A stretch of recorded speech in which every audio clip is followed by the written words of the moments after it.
What's up, guys? Welcome back to another Life with Lenoci. I left you guys on hiatus for a little bit. It's been maybe almost 2 weeks since you've had an episode.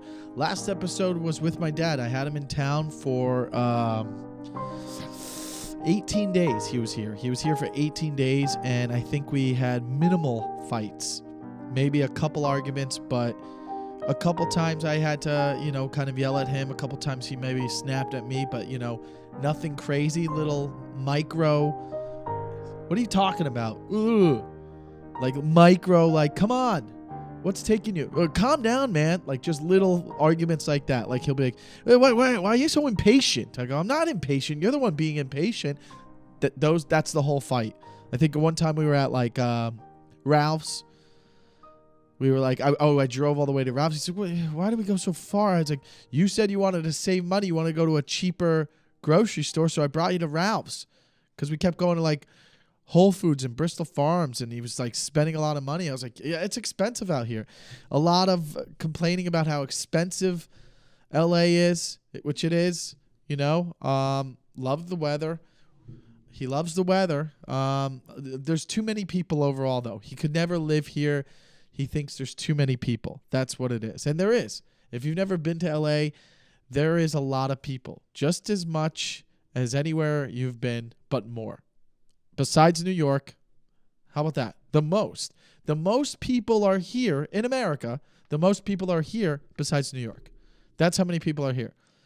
But where I live, where I reside, is a very quiet, calming part of the also the neighborhood, but also, the city. Santa Monica is, there's icky parts of every neighborhood in Los Angeles, but I have landed in a gold mine and I am happy for it. And I think he likes the area. He could walk everywhere. But Dad had a fun time, man. We had a good episode. We did the podcast. We didn't want to do it again. We had too many other things going on, scheduling difficulties. He was like, I want to be a little bit more prepared. He felt a little self-conscious about his episode. It was a great episode, a lot of great feedback. I wish he could see that. I could tell him, but it doesn't matter. He's beyond the point of really understanding social media. He sees it, but he gets his laughs off the videos. He watches a lot of YouTube shorts on his phone. He keeps to himself. He's doing pretty good. We coming up on we're into July, August, September. We're coming in on 9 months since my mom's passing.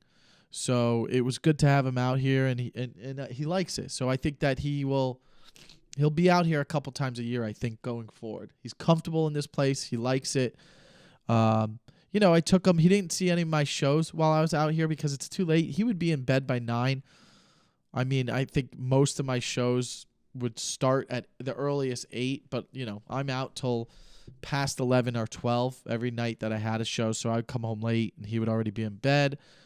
But I did take him one night. We went to Comedy Magic in Hermosa, so thank you to Richard and all the people that run Comedy Magic over there in Hermosa. I personally don't work at the club, but eventually I'll make my time down there, and I eventually hopefully will be.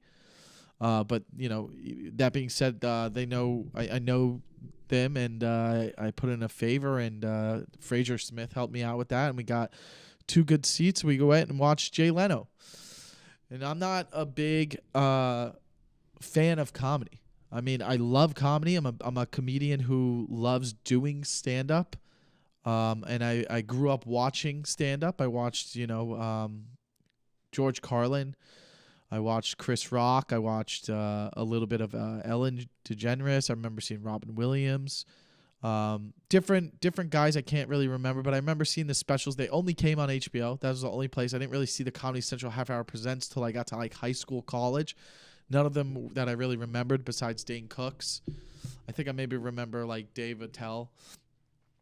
But we watched late night. We grew up watching late night. We grew up watching The Tonight Show, mostly Leno. We went with Jay Leno because he's Italian, so we like that. You know, we like the Italians. We want to support the Italians. We want to be a part of the Italian community. I never really identified as a full-on Italian like I see other Italian kids. You know, when I run into other Italians, they're like, yeah, we're Italian. And I'm like, yeah, we are. Relax. So, you know, we went and saw Jay Leno, and I think that was cool. My dad used to always say, he's like, you know, if you're funny, you'll be on The Tonight Show with Jay Leno. And I never got to do that. Jay Leno pretty much retired by 2014. 4 years in a comedy, wasn't going to get into late night. Not really I don't consider myself a late night comic. It's not something I aspire to really try to get on anymore. It would be something that would just kind of be that would come across the desk, and they would be like, hey, they saw you and they want you to do that set. You know, maybe something like that. I don't know if that would ever happen. Doesn't really work that way.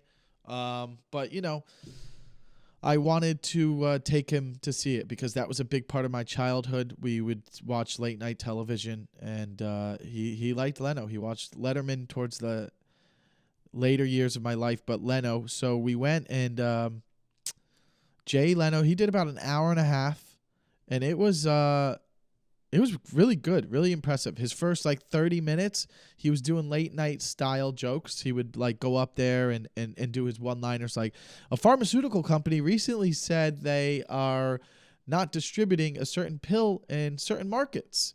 Boom. You know, boom. You know, his late night style jokes, like little one-liners. Like, did you hear recently in the news, the Kim Kardashians, you know, like all the jokes that you would hear him do in his monologue. That's basically what the first half hour was, of just topical stuff. So you're kind of getting the understanding of Leno, which, you know, people go see Leno. That's probably what they're going to see. They want to hear him do his monologue style jokes, which if a fun little fact, Leno every Sunday would pretty much run through a half hour to an hour of his monologue jokes at the Comedy Magic in Hermosa. That's where he would work them out. So that's, you know, what he would do. And then, you know, they would figure out what works really well, and then they would do it on The Tonight Show. So he did that for a half hour, and then he got into more, you know, conversational style material, kind of about himself and his upbringing and his mom and his dad and his marriage and stuff that I relate to actually a lot. Like I actually see myself doing that style of comedy. I like to talk about what's going on in my life, my current situation, or how I view the world as a 39-year-old. If anyone has seen me live, that's kind of what I do, with pushing buttons a little bit. You know, I like to go in and out of the crowd, but a lot of my material has to do with my experience in dating and being around friends that are dating, and what that's like as a 39-year-old, and being around families and thinking about how our whole world is, you know, is basically, you know, built around raising a family. That's how society should be ran. It rewards people who are family oriented. This world is it's very rewarded for people who go by the rules, and those are some of the rules I still do see myself maybe going into that. But not to get off track, we watched Jay Leno. Then he did some take with you jokes. He likes to call them, these are jokes you could take with you, so that you could also share at the dinner table or at any holiday party, some really old school jokes. And it was a lot of fun to watch him. And as he got off, I told my dad, let's leave. They're ending the show. And me and my dad go out the front of the club, and I know where the comics usually walk in and walk out, the side door, because I've been to the Comedy Magic Club a lot. And I bring my dad because I want to go, you know, I was kind of asking, but I didn't know who to ask because Richie wasn't there, the guy who runs the club. And I really wanted to get my dad a picture with Leno. You know, I thought that would mean a lot. You know, something cool like that he could take with him. And, you know, if he ever tells people that when he went to L.A., he has that story. So I walk in the door, they let me in. I'm like, hey, I just want to say thank you for the tickets. And who's managing? Can I ask them a question? They're like, yeah, he'll be right up. And I'm waiting. I told my dad, just wait outside real quick. And as I'm waiting, Leno is walking out the door with his wife and whoever else he's with. And I look at him and I'm like, great show, Jay. And he goes, oh, yeah, thank you so much. And I turn around and I let him pass me. I'm kind of just like in shock that he's walking towards me. And I've met him once before this. Not that he would remember me, but just to say it wasn't my first encounter with Jay Leno to where I'm like starstruck. But the first time was behind Laugh Factory, actually, in the parking lot. And I took a picture with him. But this time I see him, I just tried to act like I've been there before. I'm a comedian as well. And I was like, hey, great show, man. Loved it. And he goes like, oh, thank you so much. And then as I move out of the way, my dad's walking in the door, but he's old. He's 74. And he's opening and he runs into Jay. Like they don't hit each other. He goes, oh, they both do that. And he goes, oh, sorry. And my dad doesn't really, it doesn't really register that it's Jay. And he goes, oh, sorry about that. And he goes, oh, hey, I'm Manny Lenoci. And he goes, Jay Leno. He goes, oh, nice to meet you. Good job out there. And it was just like, they're basically the same age. It's like, so it was just a funny interaction. And then we came in, and then after that, I waited, and the guy came, and I just wanted to say thank you. And I left, and me and my dad left, and we went to the car, and there was that funny interaction with him and Jay. I didn't want to ask for a picture because Jay was leaving, so I wasn't going to stop him.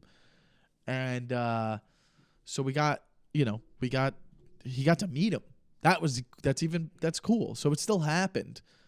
But the way it happened was like awkward because he was in his way as he was trying to leave. He was like stuck, forced to say hi to my dad and shake his hand. And it felt very forced the way we did it, to where I even got a little self-conscious in my head. I was like, I hope I hope nobody's upset with the way that went down. Like bringing my dad back there. Like I was like, oh no, was that like too much? You get in your head like that sometimes in social situations. And my dad was even like that. As we get in the car, he's like, what an idiot. I just was like, I didn't realize it was him. And then I was just standing in his way and I didn't even move. I just like sat there and goes, hey, I'm Manny. And then I was like, oh, I realized he was trying to leave. And then I left and I go, you know what? He's not thinking about it like that. He's not like mad. He's probably like, oh, cool. I met a guy. He's met thousands of people. But you can tell Jay's a pretty nice guy. He does nice things. You don't hear stories about him of being mad. And by the way, when you do hear stories about like, oh, I heard that celebrity or person is a dick, it's like, no, that's a story from one person that caught them on a bad day. Everybody has a bad day. Everybody could be a dick in any given moment. Like there's no way someone's so pleasant all the time. I mean, maybe Barack Obama. And the only reason I say that is because I just watched the interview with Hassan and Hassan Minhaj interviewing Barack Obama. And it's mind-blowing. Side note, but I'll get back into the Leno thing. It's mind-blowing because I'm watching it, and it's so cool to watch Hassan do this. Like, Hassan, I've known Hassan for fucking 8-9 years. We don't talk much at all. Like, I mean, really, like, I don't even know the last time I saw him was when I did a little small part on the Goatface comedy special for Comedy Central. I was in a part, we were in New York. I think it was in New York it was shot, right? Yeah, so I was in New York, and I went by, and while I was doing that scene, that was probably, we talked and caught up. It's just like, where if I did see Hassan again, we would pick up where we left off. Like, I've known him for years. We always had a good rapport. We talk basketball. We like sports. And he's a very likable, charismatic, fun guy. So, I've always enjoyed his success. Sometimes comics hate on each other, and that's a natural feeling to be like, oh, why him? And, oh, why am I not doing good? Or people, that's a natural thing. I mean, some people are so positive and maybe they don't think like that at all. And that's a gift in itself or takes work, but it's okay to have negative thoughts. Everybody does. But anyways, Hassan does that interview, and it's just so cool because it's like I shared pancakes with this guy in diners multiple times. I've sat in a diner and eaten with Hassan, and this guy is just right next to Obama, making him laugh, and he's so smart the way he interviews, and it's just I'm almost proud. I'm proud to be like, to be like, wow, I knew this guy when he was coming up and he was trying to figure out what he was going to be. I knew him before he figured out what he was going to be. And now he's sitting in front of the greatest president of my generation. Now, politically speaking, I don't know anything about politics and policies and what gets passed and what is going to work and what doesn't work and what mistakes each president makes. That's all separate. I'm talking about the president that I've enjoyed the most personality-wise is definitely the coolest president.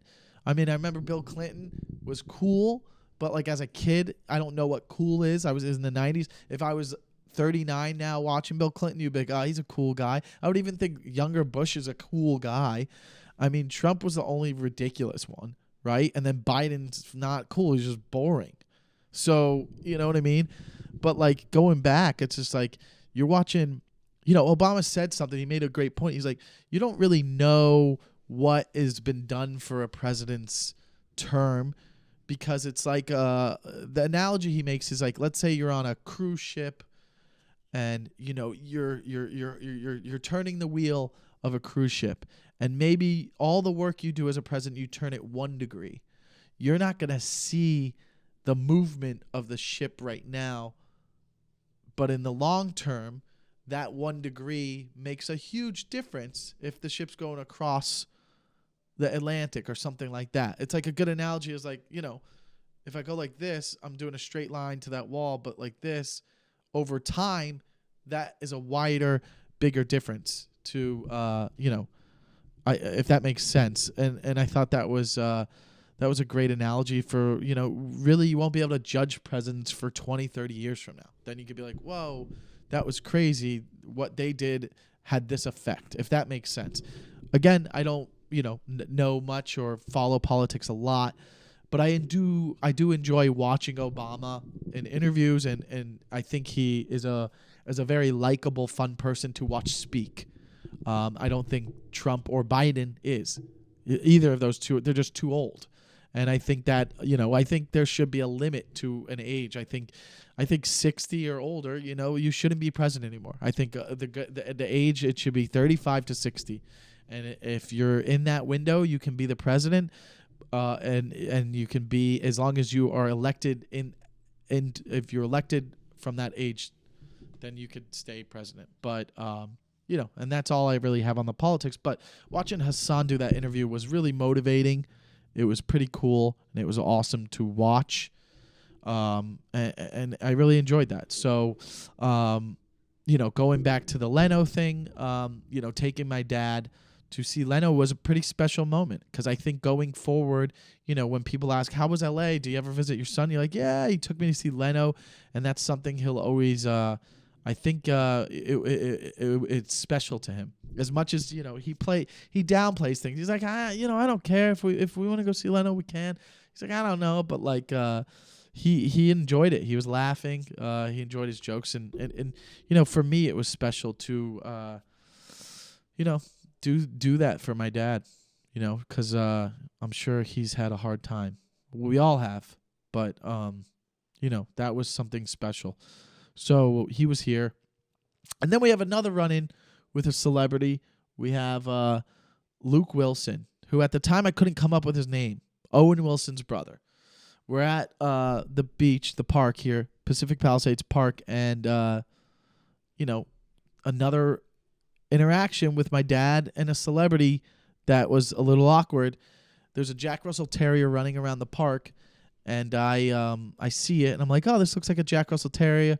I look up to the guy, and it's Luke, but I don't notice it's Luke. He's with this girl, and I was like, was this Jack Russell Terrier? He's like, I don't think so. He's like a certain kind, but he might have it in his, like it might be. I think he said something like that. I'm not even listening because I said to my dad, I was like, yeah, it kind of looks like him. He's like, yeah, it really does.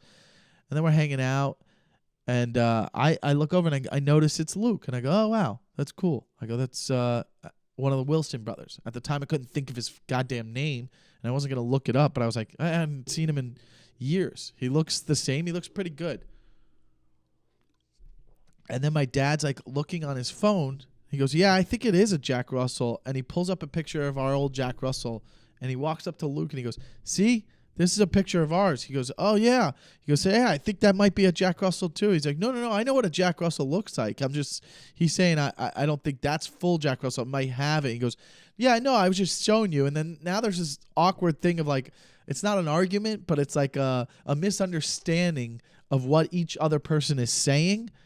And he starts smiling and I look at him and I go, and we kind of look at each other. I go, it's my dad. And he goes, I get it. Because I don't know how old Luke is, but he's probably in his 40s, late 40s. I don't know.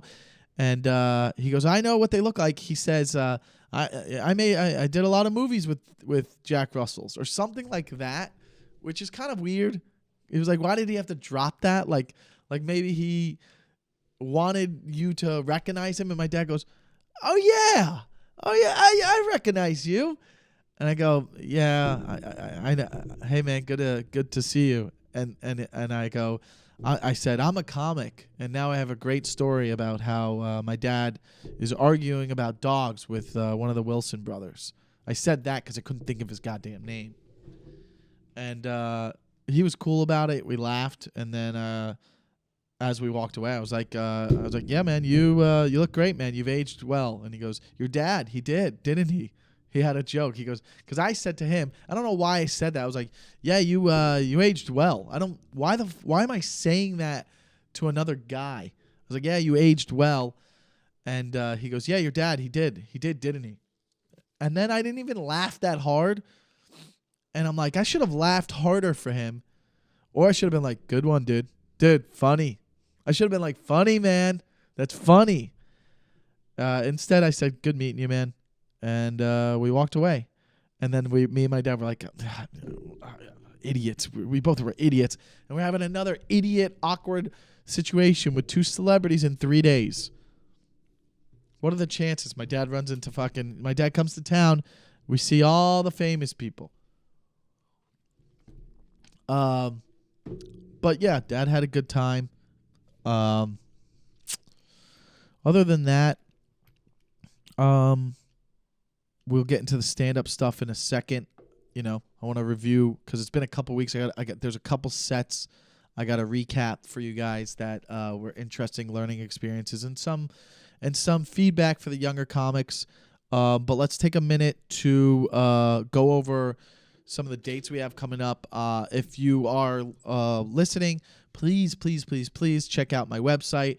Some of the tour is already on sale, but I got a big fall tour, arguably going to be the biggest tour of my life. Excuse me. I had a lot of shows in spring and early spring and into summer. You know, well, summer starts now actually, so it was actually, you know, winter. It was actually spring, mostly all of spring. It was like from February to, you know, April, really. And then most of May, I've had May, June, and July off. So, but this is going to be a basically end of summer, fall tour coming up, which will be the biggest one of my life. It's going to be like at least 18 dates. And I'm really excited. You can check that out at michaellenoci.com. Some of the dates are already on sale. The most recent ones we're going to push, I have Phoenix July 28th and Denver July 29th. I believe it's the 28th and 29th. I do not have the calendar right in front of me. Let me look. I pull it up here. Yes, so July 28th is Phoenix, Scottsdale, Arizona. It's an independent venue. Tickets are on sale at michaellenoci.com. Then I have Denver, another independent venue. A lot of these venues is what I have to do. Denver, Colorado, January 29th. And then I'm off to Barcelona in August. I have a show in Barcelona. I know there's nobody watching this that's from Barcelona, but I might as well brag about it. Barcelona is going to be Friday the 11th, August 11th.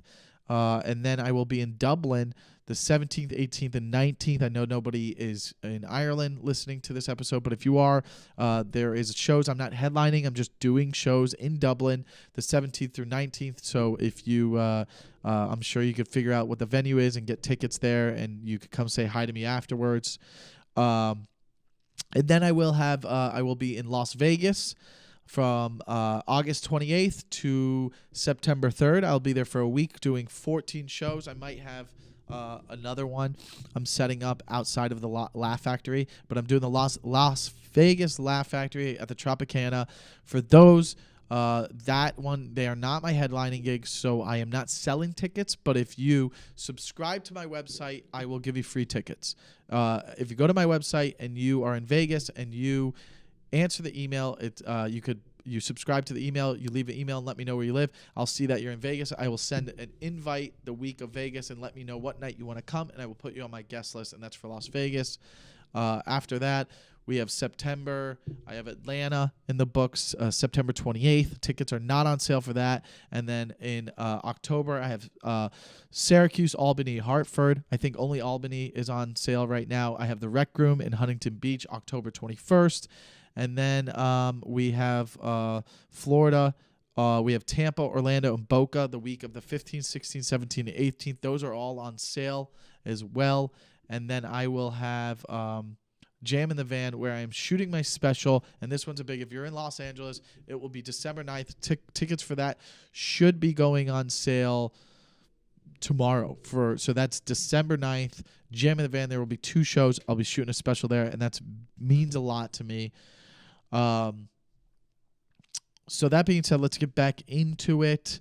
Also, if you're an audio listener, I started to share the Mike Lenoci Show, which is a sports podcast based mostly about the South Florida sports, but I run it with my buddy Anthony Sturriddy, and we kind of go over just, typical sports news, but mostly cover the NFL, cover the NBA a lot this playoffs because the Miami Heat made it all the way to the finals, but it's mostly going to be a football-centric podcast. The audio is always available on that as well. So for those of you, so you don't get confused if you're listening, The Life of Lenoci is still going on, but there'll be individual episodes of the Mike Lenoci Show on there as well. It saves money. It's all under one umbrella because it is all under the Life of Lenoci umbrella. So here we are. I said I would never really talk about my breakup with Haley. I promised her I wouldn't. She asked me to not bring it up. But the least I can do is she moved back to Georgia. It was a different breakup than most people have. It was something where we grew apart, but we are still friends. And, I just want her to be happy. And she went back to a place where she can live out her dreams and goals. And one thing about stand-up comedy is I know what my purpose is in this life, and it's to continue to entertain you guys and give you something to look forward to every week and share my story and my point of view and my opinions on what I see around this world through my art, and that's stand-up comedy, and that is my mission. And I am now focused and hope to bring you guys something special in December and shoot the best stand-up show I've ever put together. I've been doing stand-up comedy officially 13 years in September, but I consider myself a 13-year stand-up comic, and I have nothing in front of me but to do the best I can and work diligent and very hard at stand-up comedy. I am going to work my ass off to put something amazing out, and I hope that it turns out amazing, and I hope that my peers and comedians in the community and other people that are helping me in my life right now help share this to the world, so that everybody can see what I am passionate about and what I want to do. And for a while, when you're in a relationship, you don't really know what you have or what's happening until it's gone. And for the last 2.5, 3 years, I spent time with a special person, a very special person that I wouldn't be where I am today if it wasn't for her. I wouldn't be who I am. I wouldn't be who I am as a stand-up comic. I wouldn't be who I am as a person. And for whatever reason, it came to light to me more recently, and unfortunately not while I was in the relationship. Not that that would have mattered, because we both grew into the person we are today and had to go to our own journeys. For whatever journey is next for us, is there's a reason we're on that journey, and it's for the next part of our lives, and it's meant to be that way. But that being said, we met during the pandemic, and it was a hard time for everyone. And we spent so much time together, and we became best friends, and we were there for each other, and we grew together at the time. And it was a moment when the world was stopped. And it's such an impactful moment on a human's life during that time for any age group. And without her, I don't know how I would have gotten through that time. And I'm so glad I got to do it with her. And right after I met is when I found out my mom was sick again. And she was there for me for that whole journey. And it's like she was an angel sent to me for a reason, to support me through my mom. And I needed her for it. And I wouldn't have been able to get through it without her. And then there was career things, my ups and downs of stand-up comedy. She was always there supporting me. It really was a perfect time for her to come into my life. And I envy whoever gets to spend the rest of their lives with her, because she is honestly one of the best human beings I've ever met in my life. And she deserves the best, and she deserves to be very happy, but doing what she loves and what she wants to do, and she should follow her heart and her dreams. And I'm happy that she's going to be happy. And, that's as much as I'm going to go into with it. I'll always miss her, and she'll always be a part of my life. For me, she's family. But I now know what I have to do next, and that is to focus all my energy and work into my stand-up. And there is no reason to not put out something special. And when people put out a special, it's a little different these days. People put an hour together. They put out an hour. I want to call this a special. I want it to be a representation of who I am, an extension to who I am, and I want it to affect people. I want it to motivate people. I want it to influence people. And I hope it changes people's perspectives a lot. I hope it changes their life in a positive way. I want to have a positive influence on people. Even if I'm having a negative point of view towards something in my stand-up that is for comedic effect, it's exaggerated, I want to have all of these things happen in this special. But I just wanted to say thank you to Haley, because I wouldn't be in this situation today. As I sit in this apartment by myself, there's a lot of people not in my life anymore. I've not lost friends. I've lost my mom. I've lost my girlfriend. 3 years before that, I lost my dog. And I don't have some of the friends I had 2 years ago. We don't have the same relationships. More than one comic, a few comics. Not, it's not my choice. I have a new group of comedian friends I'm making. I look at comedy different now. I want to be more of an influence to younger guys. I want to help younger guys. I want to motivate younger guys. I want to teach them. I like teaching. I like to, I've always liked teaching in sports and learning about stuff, but now, like in stand-up, I want to, I want comedians that are younger than me to learn from the mistakes I've made, or, become better from the mistakes I've made. But yeah,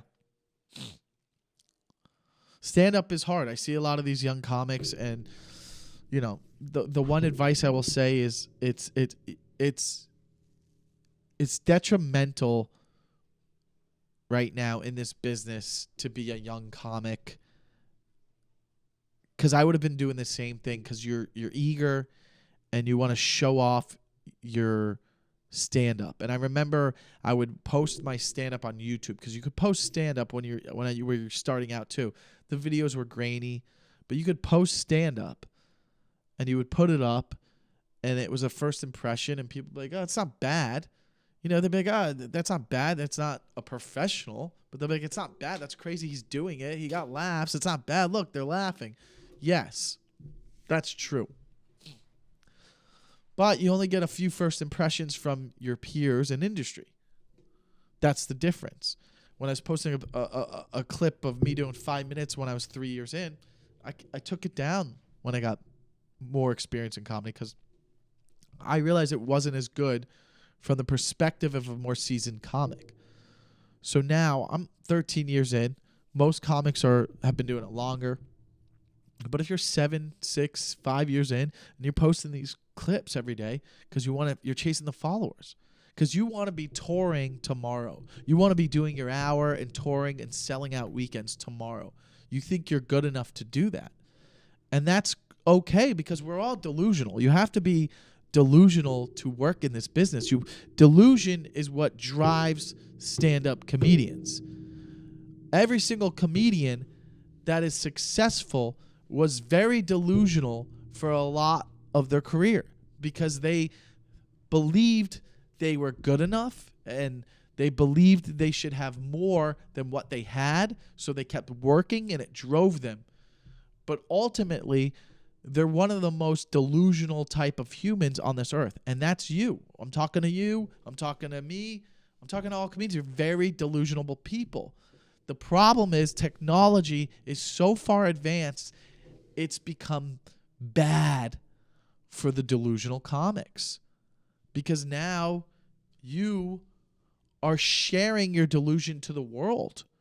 We all are sharing our delusion to the world, but you come off as more delusional the less experience you have. So now I'm 13 years in. Mr. over here is 15 years in. Another one's 20 years in. They're seeing your delusion at 5 years in. And they go, I don't want to know this guy yet. Because your comedy right now is, I don't want to know you yet. You want to get your comedy to, okay, I like him. That's the goal. As a comic, you want to be at a point to where, all right, I like him. Not, I don't want to know him. A lot of your comedy, when you're starting out, you notice older comics, the headliners are like, oh, hey, they're a little cold towards you because they don't want to know you yet because you're not funny enough. But then you get to a point where you start to get a little funny and they're like, all right, I like him. He's got some funny. You're at the middle ground level. The goal is to get to a level in comedy where like everyone's like, I hate him. Oh, I fucking hate that guy. That means you're really funny. If everybody hates you, you're really funny. That's the goal. Right now, you're like, I don't want to know him. I don't, You're posting your stand-up because you want the followers, because you want to sell tickets, and then you want to go on the road and do an hour, and you think you're going to get better by doing the hour, but you still got to get better by doing the 15. You're not doing the killer 15. The 15's got to kill. You got to be able to have 15 that can go up. And your 15, you should be able to go up after Bill Burr in the Laugh Factory, and you have a good set. That's when I knew. I did it. I knew when I started following the famous comics, and I was like, all right, I did 15 after them, and it was great. The crowd loved it. I'm ready to now start doing hours and learn how to become a real comic. That's when I knew.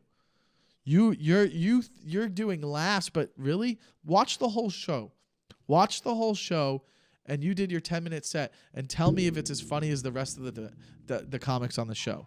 Not a show that you're doing, but when you get those spots sometimes on a professional show. Sometimes you get them. Everybody hustles. You get a spot, and there's 4 comics on a show, and you have the least amount of credits on there, and you do that show. Are you as funny as them? You think you really think you are? Let's replay the tape. Let's watch the tape. Let's record the whole show. Set up your camera, record the whole show, and rewatch it, and see if the laughs per minute is even equivalent to it. It's not. Stand-up is like working out, man. You can't go to a gym and lift 315 tomorrow. You have to start with 135. You have to start with 185, 225. Work your way up and do more reps. 255. Then you got to get to 275. Then 305. You can't just walk in and do 305 because you can't go to the gym and work and put 245 plates on, right? What is that? Was 135, right? You can't go to the gym, do 135 10 times. You're like, well, I got a set. Let me put 315 on. That's not how it works. You got to do 135 for fucking 15 years. Maybe not that long when it comes to working out, but like you got to put 135 on a lot to where you're doing 135 27 times. Like it's nothing. Not because you do it 10 times, then you try 315. Think about what you're posting out there, guys. Think about what you're posting. That's all I'm going to say. For all you younger comics out there, you're chasing the followers for what? For what? What's your end goal? You think that you're like, well, if I have the followers, you think the followers is the only reason a comedian is headlining on the road? For some people, maybe. There's some guys with a lot of followers that aren't headlining. They're chilling. They're working it slowly. Why? Because they understand the craft. Take your time. Get better. Get good. Get good at comedy before you can just post whatever you want to get the followers. Followers. I got punched in the face. I had a Long Beach set. Haven't been back since to clean up the mess I left there. I went up. It was a tight night. It seemed like everybody was having a hard time. I went up, did my normal, usual routine, kind of was messing around a lot, started making fun of a guy in the front row. Someone in the crowd goes, "Leave him alone." Very hard follow. Very hard to follow that heckle. Leave him alone. I was like, am I really being a dick? And some people were like, yeah. I was like, at this point, I was like, fuck this crowd. I went in hard. Some of them didn't like it. It was one of the worst sets I've ever had at Long Beach in my life. And this is after a week ago, I was telling another comic, younger, that I was like, oh, there's no way I could ever bomb again. I've been doing it so long that I could get the crowd back on my side or explain to them and just... That was a tough set. Even as I was bombing, I was like, all right, whatever. Maybe I'll quit comedy after this. It was just like, even the self-deprecating wasn't really working. Some people were loving it. I mean, don't get me wrong. There was like 8 to 12 people loving it. It was definitely like 20 people just not.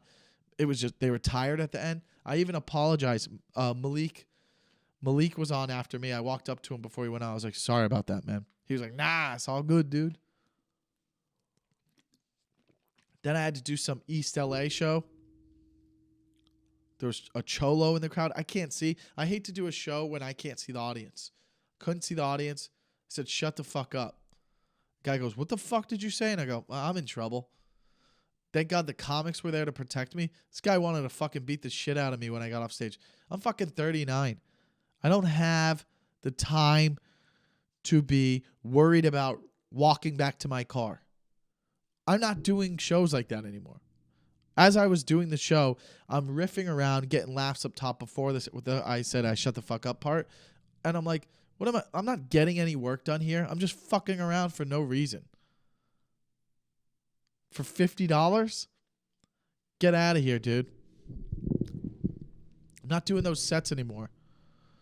I had a girl ask me to do her show if I could get 5 to 10 people out. This is what the game was when I first started. There was bringer shows. You would have to get people out to be on the show. And I was like, you want me to get... She's like, yeah, I need you to... Can you help get some people out? Like, sell tickets? I go, how much are you going to pay me? You want me to sell tickets? I was like, I'm not going to... I'll put it on my story. I'm not going to, like, help You want me to put it on my website? Then like I need to get paid. You know what I mean? She's like, well, how much? Like throw out a number. I was like, I don't know. I mean, like, I said, send me the link and let me think about it. Sends me the link. The tickets cost $21. You gonna pay me $100 to do your show? You gonna pay me $200 to do your show? Because if I get 10 people to Pasadena and burst my bubble to do 15 minutes for 10 people that will buy tickets to see me in Pasadena, that's $200 I just made you. So how much are you gonna give me? $30 and 15 minutes?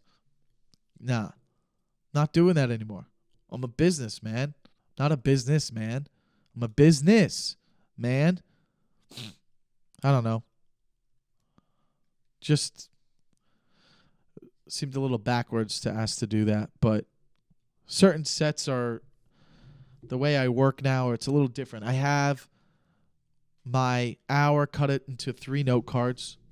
So, one might be 20 minutes. One might be 15. The other might be 15. It might be 50 minutes. But as I work out these 3 chunks, it can evolve into an hour, if not more. Or I may have to cut things out. But I'm diligently going to work on this hour. I've already have the first part down. I have to just work. I have most of it down. I just have to polish the transitions. And the goal is to shoot it all December 9th. And the reason I booked the date December 9th is because I diligently work at it throughout all these dates that I'm doing. And I'll have it down. And that's good, and that will make me put it together. And my goal is to put it together and put it out in early 2024. Hopefully it's ready by the end of January. And, I can, I have enough people behind me and I have a team. I'm building a team right now. People are, this is, I'm at a good place that I haven't felt in years. I feel like I got people that aren't comics that want to work with me that are seeing what I'm seeing. And it's refreshing, and it feels good. I'm getting a little tired here. I'm running out of steam. I don't know how this episode was. It's a little bit more real. And that's how it is sometimes when I do it by myself. We're just sharing our thoughts, recapping the LA comedy scene. Will I always be in LA? I don't know. I won't be in Austin. I don't know. It's not my vibe. I don't know if I could live there. I'd rather just visit. Could I see myself in New York? Possibly. I got to see. I'm going to go there. I'm going to be there in August for a little bit. I'm going to try to book a show for November. Another big New York show. We'll see, man. Right now, I'm getting more yeses than I ever have in my career. So that's what I'm positive about, and that's what I feel great about. But I'm in a weird place again, I think we did a couple episodes way back. And I said, I'm on my own and I'm doing this all myself. And I was. I put a tour together myself. Now I have people kind of helping me with the tour. I'm less by myself. Emotionally, I'm by myself, though. I have my dad, but he's in Florida. I have my sister and brother-in-law and nephews. They're in Florida. I got some friends out here, but they're busy. I got my real friends. I got some friends out here that I grew up with since high school and college. They're all married with kids, man. They got their lives. And then I have my comedian friends. And, what are they? What are comedian friends? You have some good ones. You see your acquaintance friends that you see at different shows. Your best friends. Everybody's out for themselves. Who really supports you? Everybody, you have. That's why I feel like I'm turning to these younger guys. Because they can get something out of me. They can get knowledge that I can tell them things that maybe they can learn from my mistakes, or they can learn what worked for me. I have knowledge for them. But, what are my peers? What do they do? I get a couple calls here and there, talk to some guys every once in a while, but that goes every 3 months. Everybody's in their own game. Everybody's busy doing their own thing. I mean, I have probably Fahim. I can pick up the phone and call him. Ian. Mark. Mark's just in his own world.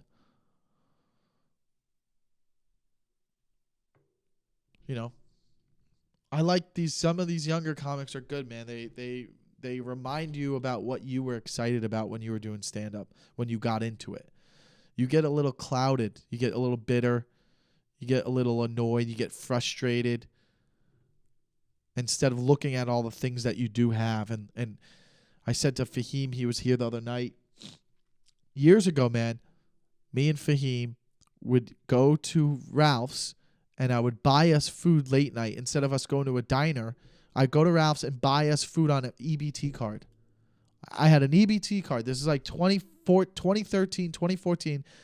I didn't have a car. I drove a scooter. I had an EBT card. And me and Fahim he would meet me at Ralph's. We'd go into Ralph's and we'd pick out dinner. And I'd buy it with the EBT card. We'd drive back and we'd go to my studio. It was the size of this podcast room. It was literally that small. And we'd take shitty ass silverware, like the cheap kind that would bend.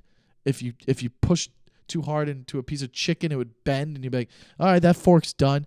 And a little IKEA square black table. We'd sit there and eat late at night after shows, and we'd talk about our career and what we wanted and where we wanted to be in 10 years. And we talk about relationships and how we wanted to be married with kids in 10 years and how, like, what dating advice we would give each other. You know what I mean? 10 years ago almost. And then we were here. We brought food back, and he's sitting on my couch, and I'm sitting in the living room, and I go, it was like 9 years ago, we were sitting there, and here we are in the same fucking position again. We're in the same situation again.